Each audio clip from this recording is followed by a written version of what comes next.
We're back.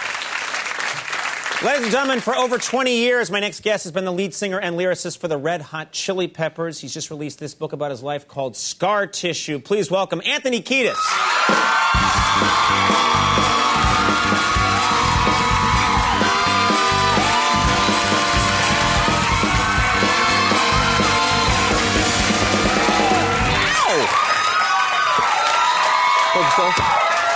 It's very cool to have you on the show. Thanks so much for doing it. It's very exciting. Yeah. I love the outfit, too. This is not what you've dressed up. This is very nice. Yeah, I went to some trouble. You went to some trouble. Yeah. This is very cool. I like this. These are some cool threads. It's all going well. Thank you for being here. So much to talk about. First of all, I got to ask you about this.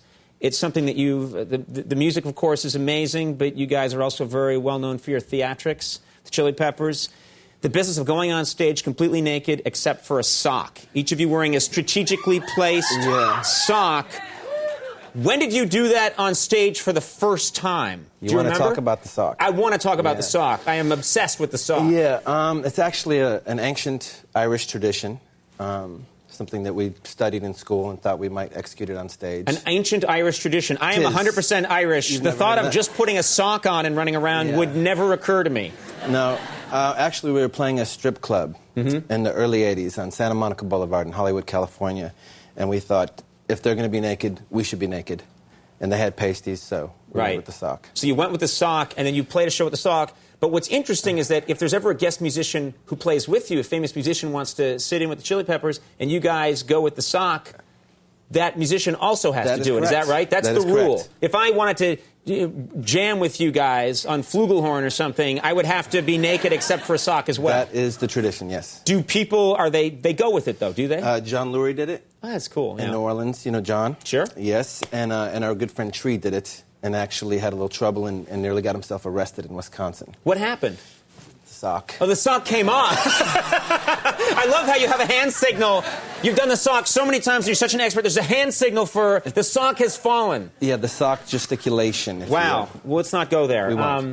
You talk in the book about growing up and having these amazing experiences that other people don't have when they're growing up. One of which is that you knew Cher when you were growing up. I think through your dad? Father's ex-girlfriend, went out with Sonny Bono, hang out, meet Cher. She becomes my friend. So Cher is your friend when you're a boy? 13, 14. 13, 14, and Cher babysits for you one night. She did one night, yeah. Tell me about that. Yeah, I guess because I wrote it in my book, I have to be willing to discuss that. It's in a book now, so I think, well, I'm not talking about that. That'll remain secret forever. Oh, no, here it is. No. Yeah, I got her permission. Okay, you got Cher's permission? I did. Good. I did. I was 13 or 14, and Sonny and my father's girlfriend, Connie, went out for the night. Cher was staying home. They asked her if she would watch me for the night. She said, like, yeah, he can stay in my bed, and you guys get home 3 in the morning, come pick him up and take him away. So I was laying there in her bed. I was like, this is very wonderful, because I like this woman, and she's beautiful, and she's older, and I'm young, and I'm just starting to, have these feelings. And she goes into the bathroom to change, and the door kind of goes open, and I'm going, okay, I can see her now. She's undressing, and she undressed, and I was just there being very elated by the experience. And she put on her nightie, and she came to bed, and, we had a little chat, and we both... And you're a 13, 14-year-old boy in bed with a pretty much naked Cher. Well, she put on a nightie or something. It doesn't matter. No. That's the best. It doesn't make a difference. Yeah. It's like not suddenly a bad story because she's got a nightie on. No. That's incredible. But you, and then, I've dreamed about things like that when I was... about it. Yeah, exactly. That's pretty amazing. It makes all for a good book. You also talk about... This is something that I think some of your fans wouldn't expect, but I guess maybe it makes sense. When you were young, you used to do shows in your basement, and you would do Partridge Family shows. Yeah, it was a hit television show. Sure. And I watched it, and I thought, entertaining looks fun. I'm going to go in the basement, play the record, act out these songs, invite kids to come, convince them that the Partridge Family are behind the curtain, and charge them $0.25 to come in. Right. This is, a long time ago. And we made a little money, and we danced around, and it was kind of my first taste of performance. Of what it's like to be in front of people, except instead of like a funk song coming out, or Red Hot Chili Peppers, it was I Think I Love You by the Partridge think Family. that I loved her, yeah. Yeah, that's very cool. Do you still listen to the Partridge Family now? No, but I later moved to L.A. and met Keith Partridge. That's not his real name.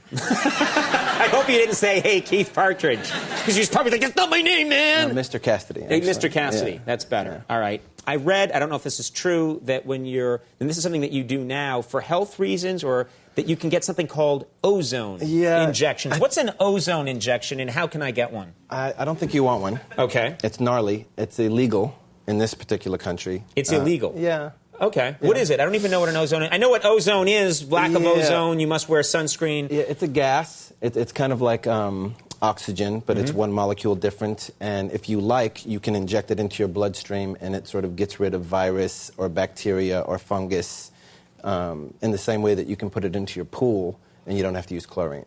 Right. So you get, so someone, is it a needle? Is it a... There is a needle involved. There's a needle involved, and ozone goes into your body. Gas. Yeah. And you're fine. Do you talk like Mickey Mouse or afterwards or something, or for several hours? Couple of days, yeah. Do you feel a difference after you have an ozone injection? It's not discernible. You don't get high. You don't feel any lightheadedness. Then what's the point? No, I'm just kidding. Well, afterwards, you can take care of your other... No, the point is because it feels like you're doing something... You're doing something for yourself. Yeah. Right. And why is it illegal in this country? Do you know? I don't know. It's legal in Germany.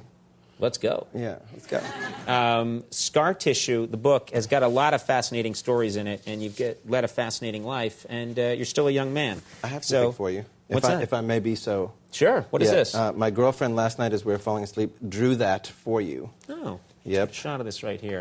This is me as your... That's actually...